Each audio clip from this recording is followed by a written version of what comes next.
Welcome to my channel once again. This is test number 4 and related to the geography. This is geography number 2, which is related to the economy and human geography of the world and India. Okay तो India और world की human economical geography है. Current affair इसके अंदर जो है वो फरवरी का आया हुआ है, फरवरी 2024 का. ठीक है, आप देख सकते भी हो यहाँ पर. ठीक है, तो यहाँ पर जो इसके अंदर economy and geography of India है वो इसके अंदर इसका पार्ट है 16 सिलेबस का. This is test number 4. चलिए विजनरी टेस्ट सीरीज करते हैं क्वेश्चन डायरेक्टली. तो पहला क्वेश्चन हमारे पास जो है वो हमारे पास ये है कि how many of the above are the rabi crops growing in the north area. ठीक है, तो पहले बात हमारे पास रबी और खरीफ का पता होना चाहिए. तो देखो पहले तो हम टेबल बना लेते हैं खरीफ की और रबी की.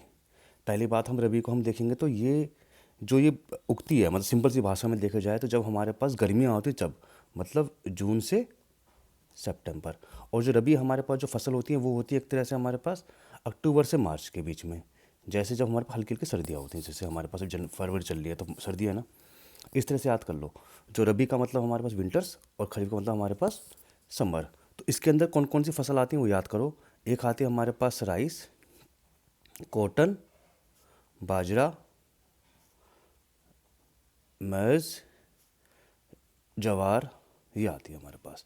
ठीक है, और अभी की अगर आप खास बात देखोगे तो एक आता है इसके अंदर वीट, ग्राम, मस्टर्ड और बार्ली. ठीक है, एक होती है मेरे पास जेड. जेड हमारे पास जो होती है वो एक तरह से अप्रैल और जून के बीच की बात है. ठीक है, ये जब आती जब हमारे पास बारिश वारिश होती है, तो इसका मतलब ये यहाँ पर वेजिटेबल और फ्रूट्स के लिए होती है. तो ये तो हमारे पास अभी इस क्वेश्चन में पूछा नहीं गया पर लेकिन हमने याद कर लिया है.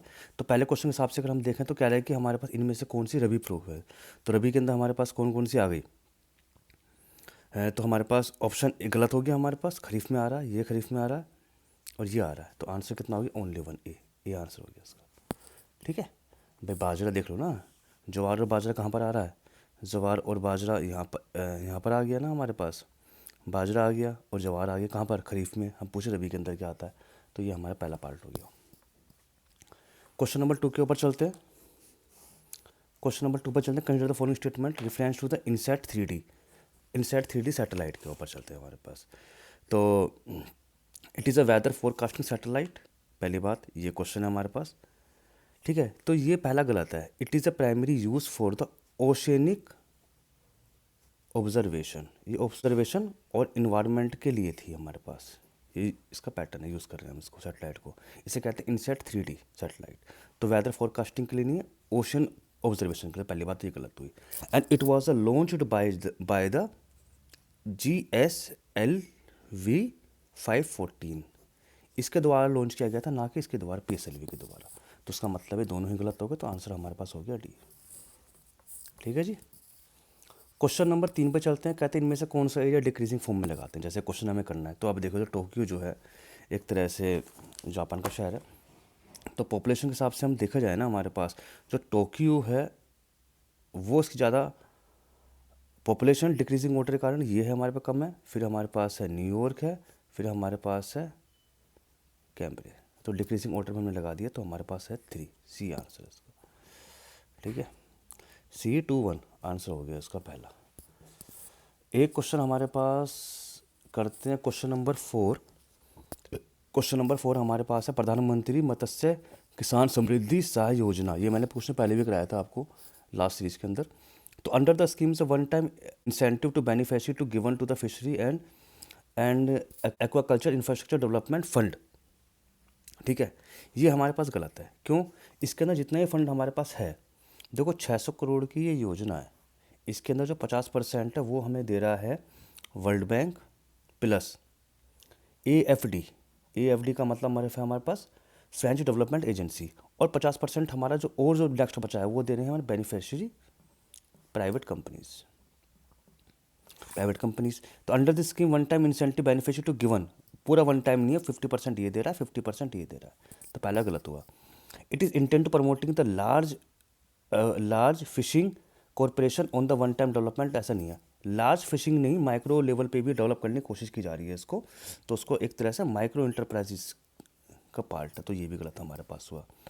थर्ड है हमारे पास डबल एक्सपोर्टिंग 1,000 करोड़। यहाँ ये सही है हमारे पास, इसके अंदर फैक्ट है, ये याद कर सकते हो आप कि मेन टारगेट जो है इसका वो हमारे पास ये है कि भाई 2024-25 के अंदर जो एक्सपोर्ट अर्निंग है 1,00,000 करोड़ हम इस पर कर दें। ठीक है, क्वेश्चन नंबर चलते हैं 5 के अंदर। क्वेश्चन नंबर 5 है contest the West Asia arrange the following capital cities the north to south. North to south देखने के लिए पहले हमें देखें कि तेहरान किसकी कैपिटल है। वो हमारे पास ईरान की है। बगदाद किसकी है? इराक की है। रियाद किसकी है? सऊदी अरेबिया की है। और अगर आप मैप देखते हो तो इधर सऊदी अरेबिया आता है, ठीक है, इधर हमारे पास इराक आता है, इधर हमारे पास ईरान आता है। तो कह रहा है कि ये देखो नॉर्थ टू साउथ, तो देख लो ईरान हमारे पास कहाँ पर पहुँचा, पहला, इराक हमारे पास बगदाद, ये हमारे पास, तो सीधा सीधा देखो तो 1 2 3 ऑर्डर आ गया, बी ऑप्शन सिंपल पार्ट आ गया हमारे पास।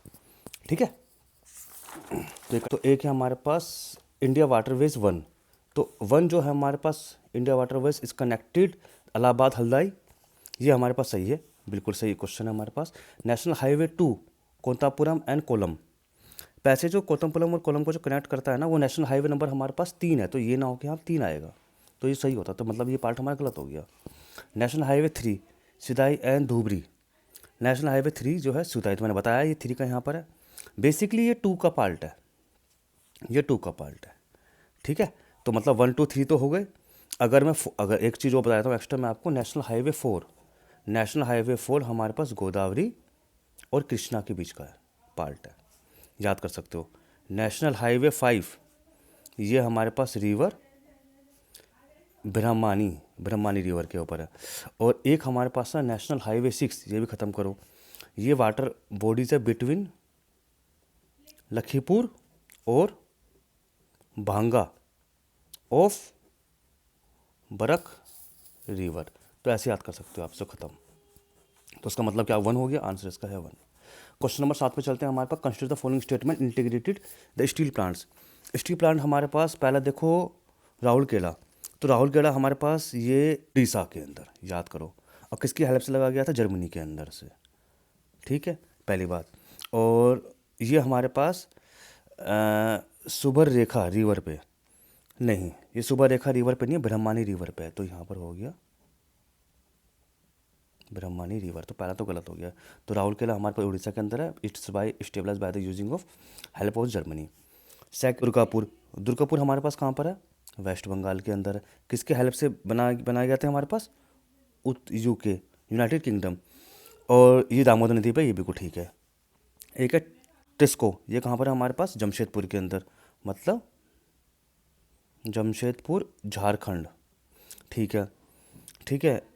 और ये हमारा सुबर्णरेखा रेखा पर है, ये सही है हमारे पास, ये ठीक है। सो सेकंड एंड थर्ड सही हो गया हमारे पास, तो इसका आंसर है सी। ठीक है, consider the following, question number 8 पे चलते हैं। Consider the following statement reference to the Kunming Montreal global biodiversity framework. ये जो फ्रेमवर्क हमारे पास है, इट वॉज द यूज़, इसका जो टारगेट है वो हमारे पास क्या है कि 2030 तक हम 30% कंजर्वेशन लेके आना है, conservation of land, and 50% reduction of invasive species.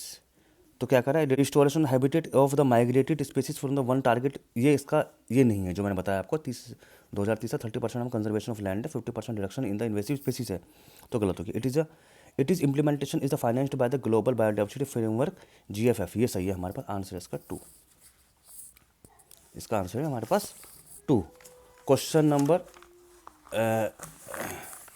9 पे देख लेते हैं एक बार।